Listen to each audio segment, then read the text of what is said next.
بسم اللہ الرحمن الرحیم۔ پروفیسر ڈاکٹر نیاز احمد اختر صاحب، vice chancellor Quaid Azam university, میرے دوست محترم منسٹر تعلیم مدد علی سندھی صاحب پرو چانسلر، ڈین، اسٹیم فیکلٹی، والدین، طالب علم، خواتین و حضرات، السلام علیکم۔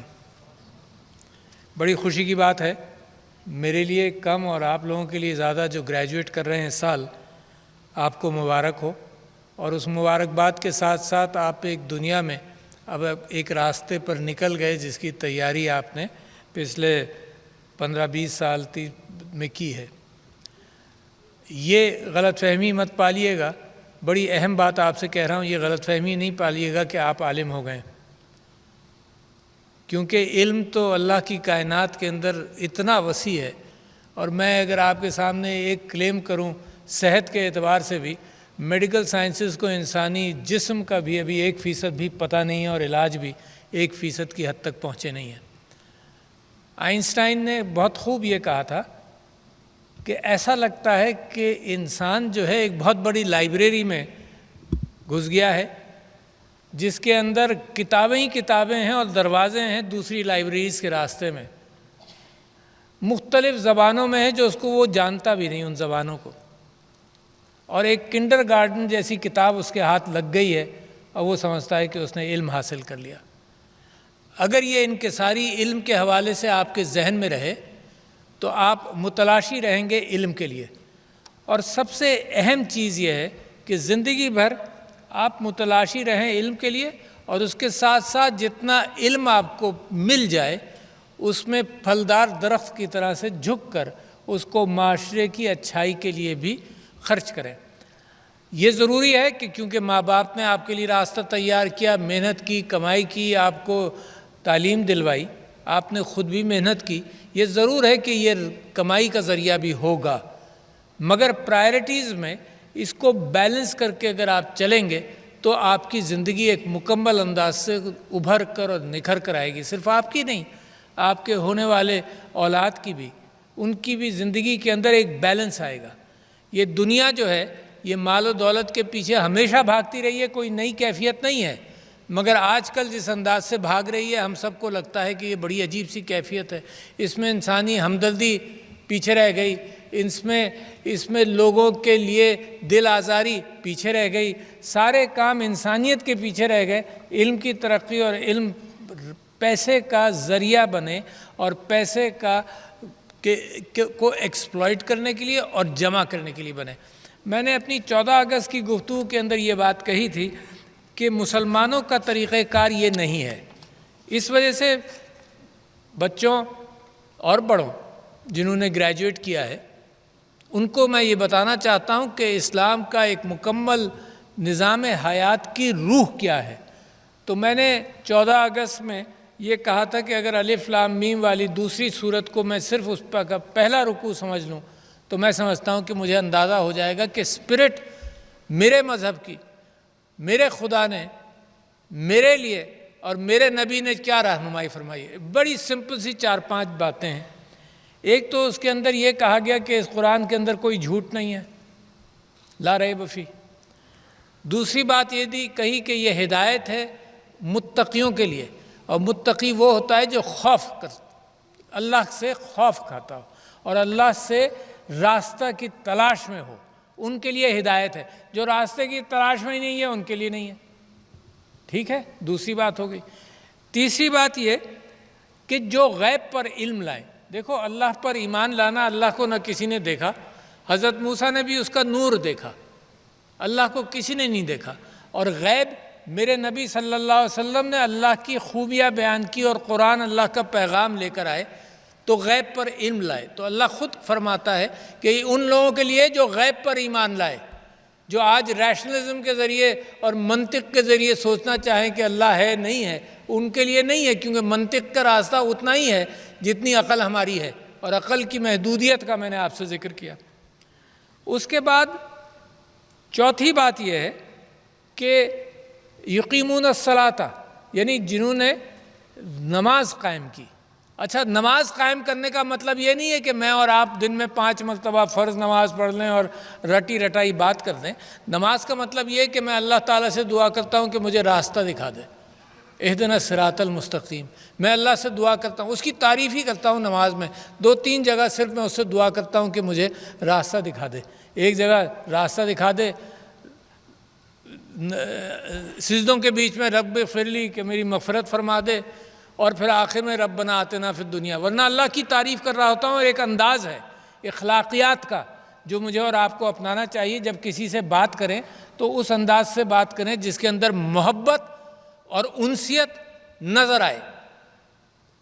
تو نماز کے اندر تو اللہ تعالیٰ فرماتا ہے کہ یہ ان کے لیے جنہوں نے نماز قائم کی۔ پھر جو سب سے بنیادی چیز ہے جو میں آپ سے کہتا ہوں، وہ آپ کے لیے کہتا ہوں، وہ 3-4 الفاظ جو ہیں قرآن کے، وہ آج میں آپ کو بتانا چاہتا ہوں۔ پھر کہتا ہے اللہ تعالیٰ، پہلی ڈیمانڈ آتی ہے، پہلے تو ریکگنیشن آیا کہ تم متقی ہو، تم ہدایت لینے کے لیے آئے ہو، اس قرآن کے اندر جھوٹ نہیں ہے۔ پھر پہلا حکم آتا ہے آپ کے لیے کہ مما رزقناہم ینفقون، کہ تم اللہ کے راستے میں کیا، جو تمہیں کھانے کو ملا ہے اس میں سے کیا دیتے ہو۔ تو میرے دوستوں، اسلام کی اسپرٹ جو ہے وہ کمیونٹی سے نکلتی ہے، وہ ریاست سے نہیں نکلتی، وہ کمیونٹی سے نکلتی ہے۔ اور آپ کو ایک بہت بڑی بات بتاؤں کہ اسلام کے اندر کبھی قانون ریاست نے نہیں بنایا، یہ تو اب جب نیشن سٹیٹ نمودار ہوئی ہیں دنیا میں تب ریاست قانون بنانے لگی، ورنہ اسلامی تاریخ کے اندر قرآن سے قانون ملا، نبی کی اسوہ حسنہ سے قانون لیا۔ اور میرے نبی وائوا لیتے تھے جب کسی کو کہیں بھیجتے تھے، انہوں نے پوچھا کہ تم کیا کرو گے جب میں تمہیں بھیج رہا ہوں فیصلہ کرنے کے لیے؟ تو صحابی نے فرمایا کہ جی میں قرآن سے دیکھ کر فیصلہ کروں گا۔ پھر میرے نبی نے کہا پھر کیا کرو گے؟ تو انہوں نے کہا کہ میں پھر آپ کی سنت سے مدد حاصل کروں گا۔ اور میرے نبی نے پوچھا پھر کیا کرو گے؟ پھر انہوں نے کہا کہ پھر میں اجتہاد کروں گا، پھر میں انہی 2 بنیادوں پر میں اپنا کام کروں گا۔ تو یہ ہے اسپرٹ۔ اچھا، اور ساری اسلامی تاریخ میں مفتیوں نے قانون بنائے، مفتیوں نے فیصلے کیے، ریاست نے صرف قاضی نامزد کیے۔ تو میں یہ چاہتا ہوں آپ کے ذہن میں رہے کہ مسلمان ہونے کے لیے 2 چیزوں کی بنیاد ہے، ایک تو جو اللہ نے دیا علم بھی اور مال و دولت بھی۔ ایک یہ this does not belong to you. That's the major difference between secular democracies and Pakistan, اسلامی ریاست پاکستان، کہ یہ چیز جو ہے یہ سب اللہ کی ملکیت ہے۔ اور جب آپ اس کو اللہ کی ملکیت سمجھیں گے تب اس کا خرچ جو ہے وہ آپ کے اوپر ذمہ داری بنے گا۔ اپنی ملکیت سمجھیں گے یقیناً آپ کی بھی ہے، مگر اللہ کی امانت کے طور پر، اور نتیجہ یہی ہوتا ہے کہ ہم جمع کرتے رہتے ہیں مال و دولت، اور پھر وہ ٹوکری اوپر سے ماں باپ نے ہمیں دی، اور وہی ٹوکری مال و دولت کی ہم اولاد کے ذمے چھوڑ کر چلے جاتے ہیں۔ تو یو آر کیرینگ این امانت، ٹرانسفرنگ این امانت۔ تو لہٰذا اس امانت کے لیے بے انتہا ضروری ہے کہ وہ اسپرٹ، سارا اسلام اس بات پر اور منجمد نہیں ہے، اسلام ایک کھلا ہوا دین ہے، اور وہ ساری اس کی اسپرٹ یہ ہے کہ کمیونٹی سے ڈیولپ ہوتا ہے۔ یہ ریاست اوپر سے ڈیولپ ہوتی ہے، اسلام کمیونٹی سے نکلتا ہے۔ تو لہٰذا میں آپ سے گزارش کرتا ہوں کہ اس کو امانت سمجھیں۔ دوسری بات، تعلیم کے اعتبار سے میں سمجھتا ہوں کہ آپ کو اس کا اپنے ماں باپ کا مشکور رہنا چاہیے تا حیات، اس وجہ سے کہ یہی آپ کے کلچر کی خوبصورتی ہے، یہی پاکستان کی خوبصورتی ہے۔ یہ جو پاکستان کے اندر معیشت کے اعتبار سے ہمارا زوال ہے جو ریکور ہو جائے گا، آپ بالکل ہمت نہیں ہاریے گا اس بات میں۔ قومیں اٹھ کھڑی ہوتی ہیں، لمحات کے اندر اٹھ کھڑی ہوتی ہیں، اور آج کل دنیا کے اندر علم کی فراوانی اتنی ہے کہ علم آپ کے دسترس میں ہو تو قوم کو کھڑے ہونے میں ٹائم نہیں لگتا۔ جتنا گیس، تیل، معدنیات، ان سب چیزوں سے قوم ترقی کرتی ہے، اس سے کہیں زیادہ صرف علم سے ترقی کرتی ہے۔ چھوٹی چھوٹی قوموں کو آپ نے دیکھا ہوگا کہ علم کا راستہ پکڑتے ہیں، علم کا ہاتھ تھامتے ہیں اور ترقی کر جاتے ہیں۔ تو لہٰذا ماں باپ کے مشکور رہیے، یہ پاکستان کے کلچر کی اور اسلام کے مذہب کی ایک خوبصورتی ہے۔ جب بھی آپ اوورسیز پاکستانیز کو دیکھتے ہیں کہ وہ اپنی بچوں کی شادیاں کرنے کے لیے بھی یہاں دیکھتے ہیں، اور یہاں کا جو گھر کی ویلیو ہے اس کو لے کر چلتے ہیں۔ اس گھر کو کمزور مت ہونے دینا، یہی بنیاد بنے گی معاشرے کی۔ اور جب گھر کمزور ہوتا ہے تو ذہنی تناؤ کے اعتبار سے، معاشرے میں فرکشن کے اعتبار سے، درگزر کے اعتبار سے معاشرہ تنگ ہونے لگتا ہے۔ اور اس وقت اگر پاکستان کے آپ حالات دیکھیں تو اس کے اندر سب سے بڑی کمزوری میں یہ دیکھتا ہوں کہ درگزر دلوں میں سے نکل گیا، بدلہ لینے کی کیفیت ہو گئی۔ جبکہ حضرت علی کا واقعہ بڑا مشہور ہے کہ اسلام کے اندر، مذہب کے اندر اور انسانی ہمدردی کے اندر اگر کسی نے ان کے اوپر تھوک دیا تو وہ اسلام کی خاطر بھی جس کو مارنے جا رہے تھے وہ رک گیا ان کا ہاتھ۔ تو دس از دا لیڈرشپ جو مسلمانوں کو دی گئی۔ اور آج کل دنیا آ رہی ہے، یہ جو اقدار ہیں جس کو انگریزی میں ایتھکس اور موریلٹی کہہ لیجئے، اس سے دنیا بالکل خالی ہے۔ جمہوریتوں کی بنیاد پر اگر آپ فارس کا حال دیکھیں، لاؤس، کمبوڈیا، ویتنام، جو پچھلے 60 کی دہائی اور 70 کی دہائی میں وہاں پر کیا حشر کیا، 50 لاکھ ویتنامیز مارے گئے، ساری ان کی ایگریکلچر تباہ ہو گئی۔ مثال کے طور پر کمبوڈیا کے اندر سارا یہ جمہوریتوں نے کیا، یہ سپر پاورز جو جمہوریت کے پرچار کرتی ہیں انہوں نے کیا۔ تو میں جمہوریت کو برا نہیں سمجھتا، جمہوریت تو بہت اچھی چیز ہے، مگر اگر مورلز، اقدار کی بنیاد کے بغیر جمہوریت بنتی ہے تو پھر یہ کہ میرے ملک کو ضرورت ہے کہ تیل کو سیکیور کرو تو مشرق وسطیٰ تباہ ہو جائے گا، میرے ملک کو ضرورت ہے کہ غلام امپورٹ کرو تو سارا افریقہ سے غلام امپورٹ ہو جائے گا، میرے ملک کو ضرورت ہے کہ ساؤتھ امریکہ کو ایکسپلائٹ کرو تو سارا ساؤتھ امریکہ ایکسپلائٹ ہو جائے گا۔ تو میں سمجھتا ہوں دنیا کو جو ضرورت ہے وہ آپ کی ہے، دنیا کو پیاس ہے اس بات کی کہ کوئی تو یہ بات کرے جو میرا قرآن اور میرا خدا کہتا ہے کہ اگر ایک انسان کو مارا، مسلمان کی تو بات ہی نہیں ہے، اللہ تعالیٰ فرماتا ہے اگر ایک انسان کو مارا تو انسانیت کو تباہ کیا، اور ایک انسان کو بچا لیا تو انسانیت کو بچا لیا۔ یہ کہاں ہے دنیا میں کہیں اور؟ یہاں تو یہ سمجھا جاتا ہے کہ وہ دشمن ہے اس کو مارو۔ پھر میں کبھی کبھی رومی کی بات بتاتا ہوں لوگوں کو، اور آپ جیسے لوگوں کے ساتھ ایک آپ کے اندر محبت کا جذبہ جو ہے نا وہ بنیاد ہے انسانی تعلقات کا۔ میرا مذہب قرآن اس لیے نہیں آیا کہ صرف عبادت سکھائے، عبادت کا مقصد تو میرا ہے، ذاتی اللہ سے تعلق ہے۔ میرا مذہب اس لیے آیا ہے کہ میں آپ کے ساتھ کیا تعلق رکھتا ہوں وہ سمجھانے کے لیے مذہب آیا۔ تو رومی کہتا ہے کہ محبت کے بغیر تو دنیا نہیں چلے گی، لہٰذا سب سے پہلے تو اپنے آپ سے محبت کرو، اپنے آپ کو پہچانو، اپنا دل کھولو انسانی محبتوں کے اعتبار سے، پھر اپنے خاندان سے محبت کرو، پھر تیسرا یہ کہ اپنے پڑوسیوں سے محبت کرو، پھر چوتھا یہ کہ اپنی قوم سے محبت کرو، مگر کہیں اس بات کا ذکر نہیں ہے کہ دوسری قوموں سے نفرت کرو، انصاف کرو۔ انصاف بنیاد ہے۔ میرے نبی صلی اللہ علیہ وسلم نے اور قرآن نے جہاں اس بات کا ذکر کیا کہ مما رزقناہم ینفقون، اس کے ساتھ ساتھ بنیاد انصاف کی ڈالی۔ انصاف is the foundation of Islam. انصاف is the foundation of a good human society. Never forget that. جس ملک میں اور جس ماحول میں انصاف نہیں ملے گا اس ماحول پر اللہ کی برکت نہیں آ سکتی۔ یہ اللہ تعالیٰ کا فرمان ہے، یہ میں کچھ نہیں کہہ رہا آپ سے۔ تو لہٰذا انصاف بنیاد بنے گی۔ تو رومی کہتا ہے کہ اپنی قوم سے محبت کرو، پھر وہ کہتا ہے کہ انسانیت سے محبت کرو، آگے نکلو، صرف قوم میں نہیں، ہر انسان سے محبت کرو۔ تو قرآن کے پرنسپل پر وہ کہتا ہے کہ ہر انسان سے محبت کرو۔ پھر آج کل کے انوائرمنٹل اور ایکولوجیکل پرنسپلز پر رومی کہتا ہے کہ اللہ کی بنائی ہوئی ہر چیز سے محبت کرو، چاہے جاندار ہو چاہے بے جان ہو، پانی سے محبت کرو، زمین سے محبت کرو، پتھر سے محبت کرو، اس کے بغیر نہیں ہوتا۔ تو آج کل کی انوائرمنٹ کے اعتبار سے لوگ پتہ نہیں کہاں سے باتیں لیتے ہیں، میرے نبی کی بات کو بھول جاتے ہیں کہ انہوں نے فرمایا کہ اگر وضو بھی کرو تو پانی، دریا کے ساتھ بھی وضو کرو تو پانی احتیاط سے استعمال کرو۔ کیا بات! اس سے بہتر میسج جو 1400 سال پہلے میرے نبی صلی اللہ علیہ وسلم نے دیا انوائرمنٹ کے لیے، اس سے بہتر میسج ہو نہیں سکتا۔ اور پھر چھٹے پر رومی کہتا ہے کہ جب یہ تم نے کام کر لیے تو پھر جس نبی کے لیے اللہ تعالیٰ نے محبت میں کائنات بنائی ہے اس نبی سے محبت کرو، اور آخری پھر اللہ سے محبت کرو گے۔ یہ ہو نہیں سکتا کہ اوپر سے محبت کا سلسلہ شروع کر کے نیچے لاؤ، یہ محبت کا سلسلہ نیچے سے شروع ہوگا۔ یہی میری آپ سے اپیل ہے کہ یہ محبت کا آپ سلسلہ اور کنٹریبیوشن اور مما رزقناہم ینفقون and also whatever you learned, اگر آپ نیچے سے نہیں شروع کریں گے تو یہ آپ کی زندگی ناکام، اخلاقی اعتبار سے ناکامی کی رخ پر جائے گی۔ تو لہٰذا ایک تو یہ بات میں آپ سے کہنا چاہتا تھا کہ اپنے کلچر کو پہچانو، merit, transparency, rule of law کو پہچانو، کبھی اس کا دامن مت چھوڑنا ہے۔ 3 چیزیں قومیں بنتی ہیں۔ کسی کو اس کو سقراط کو پوچھا کہ قوم کیسے بنتی ہے، اس نے کہا جی قوم بنتی ہے تجارت سے، ظاہر ہے۔ قوم بنتی ہے مشاورت سے، میرے قرآن کے اندر بھی دونوں چیزوں کا ذکر ہے۔ پھر قوم، لوگوں نے پوچھا کہ سقراط سے کہ بن گئی قوم، اس نے کہا نہیں، قوم بنتی ہے آئیڈینٹی سے، تھائموس سے، قوم جذبات سے بنتی ہے۔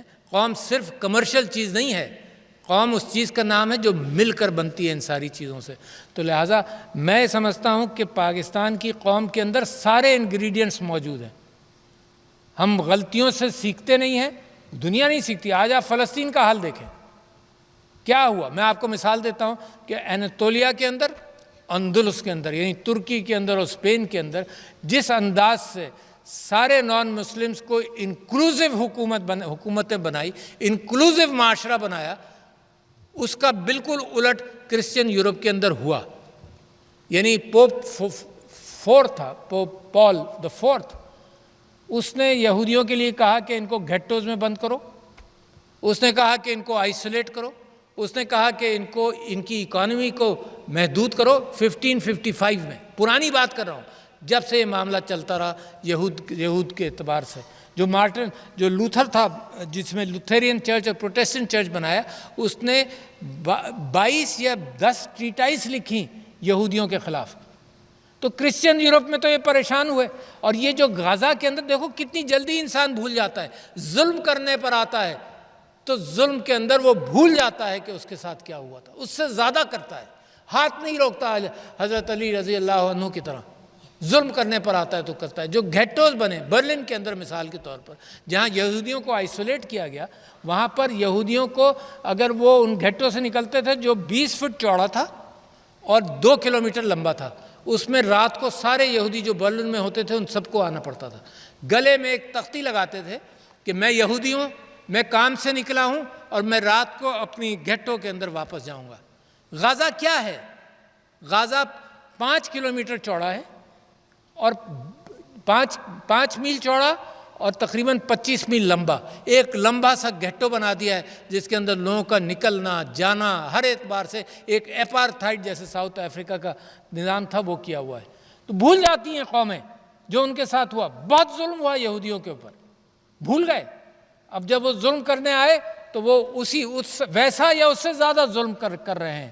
تو لہٰذا میں سمجھتا ہوں کہ ہمارا اور آپ کا دل تو انسانیت کے اندر یہ کہتا ہے کہ ظلم نہ ہو، اور اسی انداز سے یہی چیز پروپیگیٹ ہوتی ہے، یہ چیز پھر کشمیر پر آتی ہے، یہی چیز سے ہندوستان بہادری پکڑتا ہے کہ مسلمانوں کے ساتھ ظلم اور زیادتی کرے۔ تو میں یہ چیزیں تو ایک جنرل آپ سے بات کر رہا تھا، میں مخصوص طور پر تعلیم کے اعتبار سے آپ سے بات کروں جو میرے دوست منسٹر مدد علی سندھی صاحب نے کی۔ 2 کروڑ سے زیادہ بچے آؤٹ آف اسکول ہیں۔ Can you imagine the number? یعنی 40% کم سے کم بچے اسکول کے باہر ہیں، جبکہ اس کا مقابلہ اپنے ریجن میں کر لیجیے نا۔ مطلب غلطیاں ہوئی کہاں ہیں پتہ ہی نہیں چلتا، یہ گفتگو ہی نہیں ہے۔ اس وقت تو بدلے لیے جا رہے ہیں، یہ گفتگو ہی نہیں ہے کہ غلطیاں کہاں ہوئی، ان سے ٹھیک سیکھ لو، بہتر ہو جاؤ۔ 2 کروڑ سے زیادہ بچے آؤٹ آف اسکول ہیں، کوئی کہتا ہے 2 کروڑ 70 لاکھ ہیں، کوئی کہتا ہے 2 کروڑ 25 لاکھ ہیں، مگر بچے اسکول کے باہر ہیں۔ 40% بچے اسکول کے باہر ہیں۔ اچھا آپ مقابلہ کس سے کر رہے ہیں؟ اپنے ریجن کی آپ سٹیٹسٹکس دیکھ لیں، ہندوستان، بنگلہ دیش، سری لنکا، سب جگہوں پر more than 98% children are in school. کون اٹھائے گا یہ بوجھ اگر آپ نہیں اٹھائیں گے؟ آپ تو ایلیٹ ہیں، آپ کے ماں باپ نے محنت کر لی، آپ نے محنت کر لی، مگر یہ باقی بوجھ کون اٹھائے گا؟ یہ بالکل ایسے ہی ہے جیسے ٹیکسیشن کے اندر ٹیکس پیئر ہے اور نان ٹیکس پیئر ہے۔ جو ٹیکس پیئر ہے وہ بوجھ اٹھاتا ہے سارے نان ٹیکس پیئرس کا۔ یہی بوجھ آپ، یہ چند فیصد ایلیٹ جیسے آپ ہیں، یہ بوجھ ساری قوم کا اٹھائیں گے آگے چل کر یہ بوجھ کتنا بڑا ہو، جو یوتھ بڑا ہو جائے گا، یہ یوتھ بل جو ہے یہ یوتھ برڈن بن جائے گا۔ لہٰذا مجھے تو بڑی سخت فکر ہے۔ اچھا کہاں سے اس کا حل نکالیں گے؟ ذرا سوچیں، میں آپ کی طرف آنا چاہتا ہوں، پھر کہاں سے حل نکالیں گے؟ 55,000 اسکول چاہیے ان کے لیے۔ سارے پنجاب میں پارٹیشن سے لے کر اب تک ہم نے 50,000 اسکول بنائے صرف، مثال کے طور پر۔ کل ہی مجھے یہ فگر پتہ چلا، 55,000 اسکول کون بنائے گا؟ پروونشل بجٹس کے اندر اونلی 25 to 30% allocate کر رہے ہیں، اس سے زیادہ کہاں سے لائیں گے؟ کچھ ڈیولپمنٹ بھی تو ہوگا نا. تو کیا ہے؟ This is an anomaly which has to be addressed. And I don't know how to address it, but I still think کہ ایک ہی پاسبلٹی ہے کہ یہ برک اینڈ مارٹر اسکول سسٹم. کل میں نے میٹنگ کی منسٹر آف ریلیجیس افیئرس کے ساتھ مل کر کہ مساجد جو ہیں پاکستان کے اندر تقریباً 2.5 لاکھ مساجد ہیں، اسٹرکچر موجود ہے، پیش امام موجود ہیں. تو یہ جو آؤٹ آف اسکول چلڈرن کی جو اسٹرکچرڈ لرننگ ہوتی ہے، یہ نہیں ہوتی کہ ان کو اب پہلی سے لے کر 12 تک پڑھانا ہے. ان کو جس سٹیج پر بھی ملتا ہے تو ان کو وہ سلیبس دیا جاتا ہے جو شارٹ جلدی پڑھ کر نکل جائیں. تو میں نے مدد چاہیے مساجد سے، ائمہ سے، منسٹری آف ریلیجیس افیئر سے کہ یہ اسٹرکچرڈ جگہوں پر ان بچوں کو ایسی تعلیم دے کر نکالا جائے. اور آن لائن تعلیم، آپ نے سلمان اکیڈمی کا نام سنا ہوگا. وہ کہتے ہیں اس وقت دنیا میں یہ پاسبلٹی ہے کہ ایک سستا سا پیڈ ہو، the tutor is a AI tutor, the knowledge is in the cloud. تو ٹیوٹر بھی 24 گھنٹے کا ٹیوٹر، AI ٹیوٹر، اور نالج 24 گھنٹے کی ایکسیس، کتاب کی ضرورت نہیں ہے. ہم اس طرف بھی دیکھ رہے ہیں. اب آ جائیے جناب جو گریجویٹ ہوتے ہیں، جو آپ لوگ جو تھے گریجویٹ ہوئے، ان کا بھی میں آپ کو انوملی بتاؤں تاکہ آپ کو بھی وہ تکلیف ہو جو مجھے ہے. کیونکہ بغیر تکلیف کے نہ میں ملک کا بہتری کر سکتا ہوں نہ آپ کر سکتے ہیں. وہ تکلیف کیا ہے کہ FSC جو پاس کرتے ہیں، چانسلر صاحب، وائس چانسلر صاحب، منسٹر صاحب، FSC جو پاس کرتے ہیں اس میں صرف 9% ہائر ایجوکیشن میں جاتے ہیں. باٹل نیک ہے. ایک تو نیچے باٹل نیک ہے کہ ہم نے چھوڑ ہی دیا 2.50 کروڑ بچوں کو. پھر اوپر باٹل نیک ہے کہ FSC پاس کر کر 9% کو داخلہ ہوتا ہے. کراچی میں گیا، کراچی میں ایک یونیورسٹی کے سلسلے میں سینٹ کی میٹنگ ہو رہی تھی. میں نے پوچھا کتنے گریجویٹس ہوتے ہیں کراچی میں؟ انہوں نے کہا جی 60,000. کتنے کو داخلہ ملتا ہے؟ 9,000. باقی 51,000 کیا کرتے ہیں؟ اچھا مگر کمپیئر کریں نا، مطلب یقیناً سب نہیں جا سکتے، کمپیئر تو کریں نا. ریجن میں کیا، میں نے ریجن کا کمپیریزن دیا تھا آپ کو. ریجن کا کمپیریزن یہ ہے کہ Bangladesh, Sri Lanka and India, more than 25% of their FSC graduates go into higher education. آپ مقابلہ کس سے کر رہے ہیں؟ کس انداز سے کر رہے ہیں؟ مجھے خوشی ہوئی کہ وائس چانسلر صاحب نے کہا کہ اس سال 500 اسٹوڈنٹ سے بڑھا رہے ہیں. افسوس یہ ہوا کہ یہاں یہ اسٹیٹمنٹ آیا کہ ہائر ایجوکیشن نے آن لائن ایجوکیشن کی پالیسی اب تک نہیں بنائی ہے. I am a witness, I chaired that meeting 3 years ago جہاں پالیسی تیار ہو گئی. عجیب حال ہے میرے ملک کا. آپ کو معلوم ہے ڈیٹا پالیسی انڈیا نے 2012 کے اندر بنا کر پبلش کر کے اس کے اوپر امپلیمنٹ کر دیا.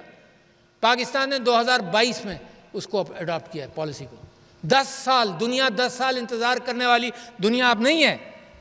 اینڈ آئی ایم سرپرائزڈ کہ دنیا کے اندر the first speech I made on online education and video education was in Shenzhen 2007 میں. اور میں نے کہا جب کہ یونیورسٹی آف میشیگن کا میں گریجویٹ ہوں، میں نے ماسٹرز کیا ہے 1975 میں. اگر ان کے ویڈیو لیکچر میرے ڈینٹسٹ کو پاکستان میں آج مل جائے، 2007 میں نے کہا تھا، تو پاکستان کا dentist would be the top dentist in the world also. صرف وہ چاہیے تھی نالج. اور ہمارے ہاں آن لائن ایجوکیشن ابھی تک ہم اڈاپٹ کرنے کے لیے تیار نہیں. What is this major disservice to my country. کمال ہے. I am shocked and surprised کہ آپ کے پاس آن لائن پالیسی نہیں ہے. آپ آن لائن ایجوکیشن کریں گے کیسے؟ اچھا برک اینڈ اسٹرکچر میں مثال کے طور پر میں آپ سے کہوں کہ جی 1000 بچے اور لے لیں، آپ کہیں گے جی مجھے 1 ارب روپیہ اور چاہیے. یہ آن لائن ایجوکیشن اس برڈن کو کم کرتی ہے. اور میرے ملک کا عجیب حال ہے، کسی تاجر کو اگر ٹھیکہ مل جائے گارمنٹس کے اندر کہ چلو تم 10,000 گارمنٹ بناتے ہو، 2 لاکھ کا ٹھیکہ مل رہا ہے تمہیں امریکہ سے، کیا کرے گا؟ وہ 1 شفٹ کے بجائے 2 شفٹ کرے گا. موقع ملے گا 3 شفٹ کر لے گا. وہ یہ نہیں کہے گا کہ مجھے نہیں چاہیے، 3 شفٹ کر لے گا. اس کے بعد بینک کے پیچھے بھاگا پھرے گا. اس کے بعد کوئی نہ کوئی انسینٹیوز بنائے گا، کوئی تیاری کرے گا کہ یہ آرڈر پورا کرے. یہاں ہمیں فکر ہی نہیں ہے. یا چائنا نے کیا کیا؟ مثال دیکھو نا، مطلب جب یہ کرائسس ہو تو what did China do? Doctors کی انہوں نے کہا جی صحت اور تعلیم پرائمری ہے. جب یہ ریولوشن آیا 80 کی دہائی میں اور 90 کی دہائی میں، تو انہوں نے کہا ڈاکٹرز اور ایجوکیٹرز کی ضرورت ہے. ڈاکٹرز کا کیا انہوں نے کہا جی 5 سال تو ہمارے لیے بڑا مشکل ہے، 5 سال میں نکلے گا پھر علاج کرے گا. انہوں نے بیئر فٹ ڈاکٹرز کی اسکیم نکالی 6 مہینے کی ٹریننگ میں بیسک چیزیں دے کر لوگوں کو زمین کے اوپر اتارا کہ جاؤ لوگوں کی صحت کا خیال کرو. یہاں پر دنیا کہہ رہی ہے کہ ہمیں 2 سال کی ڈگری والا بندہ چاہیے. 2 سال منتیں کر رہے ہیں. We are used to have meeting every month with Silicon Valley کے جو پاکستانی انٹرپرونرز ہیں وہ اور سب لوگ, وہ کہتے ہیں جی ہمیں 4 سال کا بیچلرز نہیں چاہیے. مارکیٹ وانٹس 2 ایئرس کا گریجویٹ جو ایسوسیٹ ڈگری ہے. میں نے ابھی پوچھا وائس چانسلر صاحب سے تو انہوں نے فرمایا کہ ہمارے ایسوسیٹڈ کالجز کر رہے ہیں, مگر میں نے کہا مارکیٹ کی ضرورت 2 سال والی ہے. آپ کو معلوم ہے انگلینڈ کا سروے ہے, ریسنٹ سروے, انہوں نے کہا the money which will be made by people who have not graduated will be more than the money would be made by the people who graduated. This doesn't mean I want to discourage you, آپ تو ہو گئے نا graduate, مگر میں مستقبل کے لیے بات کر رہا ہوں کہ آپ کو مثال دوں, 55% اور cyber security experts are non graduates. انہوں نے بازار سے سیکھا ہے, انہوں نے چھوٹے چھوٹے کورسز آن لائن کر کے سیکھ لیا ہے. تو میں آپ سے ایٹیٹیوڈنل چینج ڈیمانڈ کر رہا ہوں آپ سے, کیونکہ آپ فیوچر پالیسی میکرز بنیں گے. ایک تو پاکستان کے اندر یہ کیفیت ہے کہ ڈیسیشنز آہستہ آہستہ سلولی کیے جاتے ہیں. میں نے بتایا 10 سال کا فرق ہے انڈیا کی ڈیٹا پالیسی میں اور ہماری ڈیٹا پالیسی میں. یہ 10 سال کا فرق. ہماری آن لائن پالیسی 3 سال پہلے ہم نے اپروو کی, میں نے اس میٹنگ کو چیئر کیا, مگر ابھی تک وہ باہر نہیں آئی ہے. دنیا انتظار کرے گی پاکستان کا. آپ جتنے دعوے کریں جذباتی ہو کر کہ جی پاکستان کے لیے یہ ہو جائے, نہیں ہوگا جب تک علم نہیں ہوگا. اللہ کا قانون ہے, اللہ کا قانون ہے کہ وہ صرف اس بات پر آپ کو دنیا کا اقتدار نہیں دے گا کہ آپ جناب مسلمان ہیں. آپ کو آخرت مل جائے گی, آپ اچھی طرح سے دنیا کے اندر رہیں, اقتدار نہیں ملے گا. اس کا قانون ہے. اس کا قانون یہ ہے کہ those who are most efficient and who are most learned, چاہے وہ ظلم بھی سائڈ میں کر رہے ہوں, مگر دنیا کا اقتدار انہی کے ہاتھ میں آ گیا. اور دنیا پیاسی ہے مورلز اور ایتھکس کے ساتھ اس اقتدار کے لیے. تو میں آپ سے یہ کہہ رہا ہوں کہ ایک اور آخری بات آپ سے کہوں کہ یقیناً آپ نظر رکھتے ہیں کہ مارکیٹ کیا چاہتی ہے, اسی اعتبار سے آپ کے پروگرامز ہوتے ہیں. میں نے ایک کتاب کا ریفرنس دے رہا ہوں جو 10 سال پرانی ہے, اور اس لیے کہ جناب source of information is always important. Iliac cross کی کتاب ہے جابز آف دا فیوچر. خیر وہ کتاب بھی پرانی. میں کہتا ہوں کہ ہائر ایجوکیشن کمیشن اور منسٹری آف ایجوکیشن یہ کام کرے کہ پاکستان کے اندر جابز کے حوالے سے کن چیزوں کی مارکیٹ ہے, ان مارکیٹس کے اعتبار سے گائیڈنس یونیورسٹیز کی ہو, ان سرویز کی بنیاد پر. ایک تو اینیکڈوٹل کیفیت ہوتی ہے بچوں, آپ تو اسٹیٹسٹکس جانتے ہیں بہت سارے. ایک تو اینیکڈوٹل کیفیت ہے جی آج کل کمپیوٹر سائنس کی بہت ڈیمانڈ ہے, چلو ہیں, but do you have the figures. Figures کی بنیاد پر تو ڈیسیشن ہوتے ہیں کہ بھئی کمپیوٹر سائنس کی مارکیٹ کے اندر 40% جابز ہیں, سوشل سائنسز کے 5% جاب, مثال دے رہا ہوں. اسی اعتبار سے آپ اپنے ڈپارٹمنٹس کا حجم اور ڈپارٹمنٹس کی کوالٹی اور ڈپارٹمنٹس کا نمبر اور increasing the subjects in the departments کے اوپر آپ کو توجہ دینی چاہیے. What is the market orientation. ماشاء اللہ میں آپ کے ویب سائٹ پر آنے سے پہلے میں اپنی بھی تحقیقات کر لیتا ہوں. میں نے آپ کی ویب سائٹ کو دیکھا تو آپ کی ویب سائٹ پر مجھے یہ علم ہوا کہ آپ کے یہاں جابز کے اعتبار سے یعنی مارکیٹ کے اعتبار سے اورک کو آپ نے اون کیا ہے. اورک کا آپ نے سپریٹ پیج بھی بنایا ہوا, اورک کو اون کیا ہے تاکہ مارکیٹ کے ساتھ ریلیشن شپ ہو. اور دنیا میں فنڈز بھی بہت ہیں, آپ اچھا کام کرنے جائیں, فنڈز کی کوئی کمی نہیں. Let me give you an example of a university جہاں پیسوں کی ضرورت نہیں ہے. کیا کتنی اچھی یونیورسٹی ہوگی. میں جب پریزیڈنٹ بنا تو آن لائن ایجوکیشن کے اندر 2 یونیورسٹیز بڑا کام کر رہی تھیں, علامہ اقبال اوپن یونیورسٹی اور ورچوئل یونیورسٹی. اچھا پاکستان کو ضرورت کیا ہے گریجویٹس کی, پاکستان کو ضرورت کیا ہے علم کی. تو virtual university for example 28,000 admissions رہتے تھے وہ سال میں, 28,000 پرووائڈنگ دا چیپسٹ پیکیج کہ وہاں کا بیچلر جو ہے وہ تقریباً 1,25,000 1,50,000 میں گریجویٹ ہو جاتا ہے.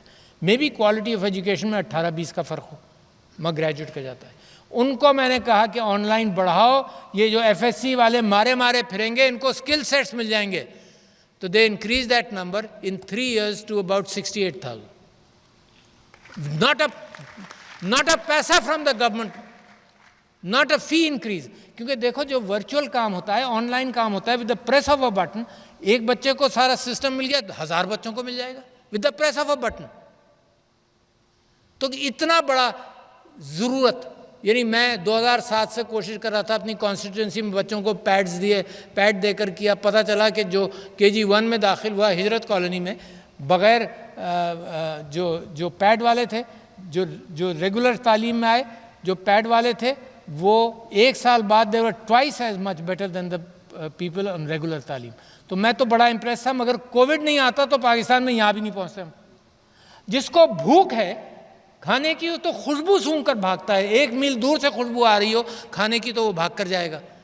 ہمیں تو بھوک تھی علم کی، اور آج بھی ہے، مگر مجال ہے کہ ہم اپنے اسٹیریوٹائپ سے نکلنے کے لیے تیار نہیں ہیں. تو یہ میری چند گزارشات تھیں، مگر مجھے اس ملک اور قوم پر بے انتہا امید ہے، اور میں سمجھتا ہوں کہ اگر سورج طلوع ہوگا انسانیت کا، اخلاص کا، اقدار کا، تو اس کے اندر پاکستان کا پوٹینشل بہت زیادہ ہے. مگر وہ سورج جب طلوع ہوگا جب ہم درگزر سیکھیں گے، اور میں مسلسل اپیل کر رہا ہوں کہ ملک ایسے ترقی نہیں کر سکتا جب تک ہم درگزر نہیں کریں گے. سب کو، پسے ہوئے طبقے کو اٹھائیں گے نہیں. اور لڑکیوں جنہوں نے گریجویٹ کیا، آپ سے خاص طور پر اپیل ہے، اور آپ کے ماں باپ سے، یہ ملک افورڈ نہیں کر سکتا کہ آپ گھر بیٹھ جائیں. یہ ملک افورڈ نہیں کر سکتا. میں تو رو رہا ہوں،